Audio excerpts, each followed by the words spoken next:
నిన్న Vladimir Putin Delhi రావడం జరిగింది. ఢిల్లీ సమీపంలోని ఎయిర్ ఫోర్స్ స్టేషన్లో ఆయన ఫ్లైట్ అయితే ల్యాండ్ అవ్వడం జరిగింది. అక్కడికి నరేంద్ర మోదీ గారు స్వయంగా వెళ్ళి ఆయనకైతే స్వాగతం పలికారు, ఆలింగనం చేసుకున్నారు. ఒకే కారులో ప్రయాణించడం జరిగింది.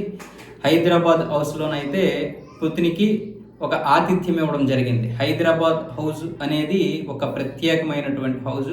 ఇక్కడ పెద్ద పెద్ద అతిథులకు మాత్రమే ఆతిథ్యం ఇస్తారు. మీర్ ఉస్మాన్ అలీ ఖాన్ నిర్మించినటువంటి ఈ యొక్క హైదరాబాద్ హౌస్కి చాలా ప్రత్యేకతలు ఉన్నాయి.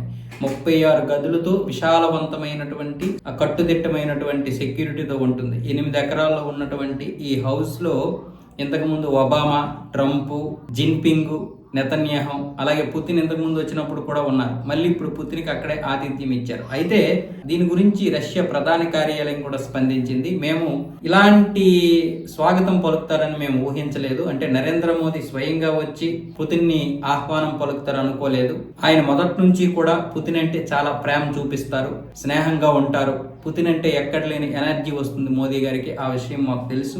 అయితే స్వయంగా వచ్చి ఆహ్వానం పలుకుతారని ఊహించలేదంటూ రష్యా కార్యాలయం అయితే ఒక ప్రకటన విడుదల చేసింది.